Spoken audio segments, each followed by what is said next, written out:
રાજ્ય સરકારની સૂચના મુજબ અમે જિલ્લામાં જે અસામાજિક ગુંડા તત્વો છે એની યાદી ગઈકાલે બનાવી લીધી છે। આખા ડિસ્ટ્રિક્ટમાં કુલ 135 જેટલા તત્વોની યાદી બની છે। એ ઉપરાંત જિલ્લામાં કારણ કે અમે છેલ્લા 3 વર્ષમાં 4 ગુજસીટો કરી છે, નવી BNS કલમ હેઠળ ઓર્ગેનાઇઝ ક્રાઇમની કલમો દાખલ કરી છે, ગૌવંશના કેસો કર્યા છે। 40 જેટલા આરોપી એવા છે જે અત્યારે જેલમાં પણ છે। આ તમામ આરોપીઓની વિગતો લઈ અને આજે કોમ્બિંગ હાથ ધરવામાં આવ્યું હતું।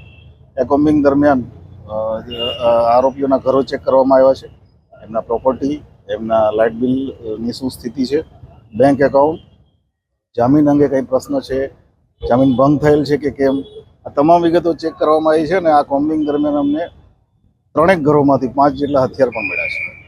ખાસ કરીને જે ગુનાહિત માનસ ધરાવતા ઇસમો છે એટલે ગેરકાયદેસર મકાનો બાંધકામો એમની સામે કોઈ કાર્યવાહી કરવા માટે આખા જિલ્લામાં આ યાદી બની રહી છે।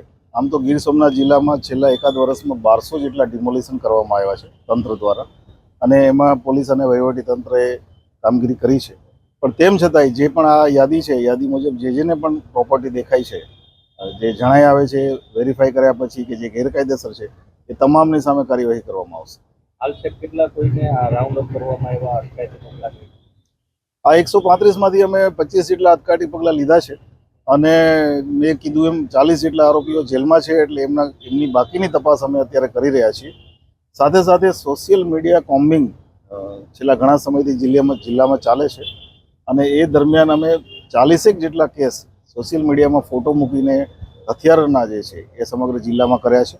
છેલ્લા 3 દિવસમાં અમે ભાડુઆતના 4 થી 5 કેસ કર્યા છે કે જે લોકો વિધાઉટ ઇન્ફોર્મિંગ પોલીસ ભાડે મકાન લઈને રહે છે। મિત્રો, આવા જ વિડીયો અને શોર્ટ્સ જોવા માટે આજે જ અમારી ન્યૂઝ રૂમ યુટ્યુબ ચેનલને સબસ્ક્રાઇબ કરો।